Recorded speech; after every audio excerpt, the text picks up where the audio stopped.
রাজধানীর হাজারীবাগের ১৩ বছর বয়সী এক কিশোরী ও তার ৭ মাসের সন্তানকে ঘিরে আলোচিত ঘটনায় আপাতত শিশুটিকে মায়ের জিম্মায় রাখার সিদ্ধান্ত নিয়েছে ঢাকা জেলা লিগ্যাল এইড কার্যালয়। তবে ওই শিশুটির স্থায়ী অভিভাবকত্বের বিষয়টি পারিবারিক আদালত নির্ধারণ করবেন। আজ মঙ্গলবার ঢাকা জেলা লিগ্যাল এইড কার্যালয়ে অনুষ্ঠিত চূড়ান্ত শুনানিতে এই সিদ্ধান্ত নেওয়া হয়েছে। শুনানি শেষে legal aid officer Mohammad Sayem Khan গণমাধ্যমকে জানিয়েছেন, প্রচলিত আইন অনুযায়ী ৭ মাস বয়সী দুগ্ধপোষ্য শিশু আপাতত মায়ের কাছেই থাকবে। শিশুর সর্বোত্তম স্বার্থ এবং তার দুগ্ধপোষ্য হওয়ার বিষয়টি বিবেচনায় নিয়ে এ সিদ্ধান্ত নেওয়া হয়েছে।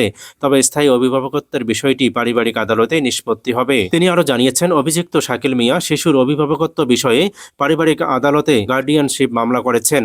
আদালতের চূড়ান্ত সিদ্ধান্তের ভিত্তিতেই ভবিষ্যতে শিশুর স্থায়ী হেফাজত নির্ধারণ করা হবে। শুনানিতে কিশোরী টিকটক এবং ফেসবুকে তার ভিডিও প্রকাশ করবেন না বলে অঙ্গীকার করেছেন।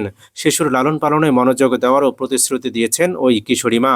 এদিকে কিশোরীর পরিবার থেকে জানানো হয়েছে, তাকে ফুসলিয়ে নিয়ে যাওয়া, কথিত বিয়ে, যৌন নির্যাতন এবং প্রতারণার অভিযোগে নারী ও শিশু নির্যাতন দমন ট্রাইব্যুনালে মামলা করা হবে। ওই কিশোরীর আইনজীবী মৃণাল কান্তি মিত্র বলেছেন, প্রয়োজনীয় প্রস্তুতি শেষ হয়েছে, খুব শীঘ্রই মামলাটি করা হবে। তিনি দাবি করেছেন, শিশুটির প্রকৃত বয়স ১৩ বছর ৫ মাস ১৩ দিন। অনলাইনে থাকা জন্ম নিবন্ধনের তথ্য পরিবর্তন করে তার বয়স ২০ বছর দেখানোর চেষ্টা করা হয়েছে।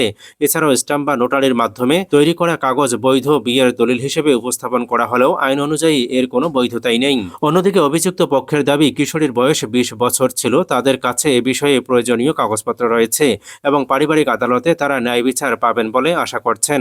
শুনানি শেষে জেলা legal aid officer Mohammad Sayem Khan জানিয়েছেন, অনেকে ভুলভাবে বিষয়টিকে আদালতের আদেশ বলে প্রচার করছেন। বাস্তবে শিশুটিকে উদ্ধারের নির্দেশ দিয়েছে ঢাকা জেলা লিগ্যাল এইড কার্যালয়।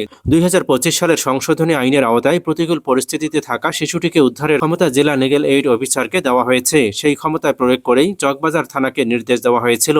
লিগ্যাল এইড শুধু আইনজীবী নিয়োগের মধ্যেই সীমাবদ্ধ নয়, আইনি পরামর্শ, বিকল্প বিরোধ নিষ্পত্তি এবং অসহায় মানুষের প্রয়োজনীয় আইনি সহায়তাও এই প্রতিষ্ঠানের মাধ্যমেই হয়ে থাকে বলে লিগ্যাল এইড অফিসার জানিয়েছেন। ওই শুনানিতে কিশোরী এবং তার পরিবারকে সামাজিক যোগাযোগ মাধ্যম ব্যবহারে সতর্ক করা হয়েছে। জেলা লিগ্যাল এইড অফিসার অভিভাবকের বিষয়টি, সন্তানের স্মার্টফোন ব্যবহার এবং অনলাইনে যোগাযোগের বিষয়ে আরও দায়িত্বশীল হওয়ার আহ্বান জানিয়েছেন। একই সঙ্গে তিনি সামাজিক যোগাযোগ মাধ্যমে ভিত্তিহীন তথ্য ছড়িয়ে না দেওয়ারও পরামর্শ দিয়েছেন।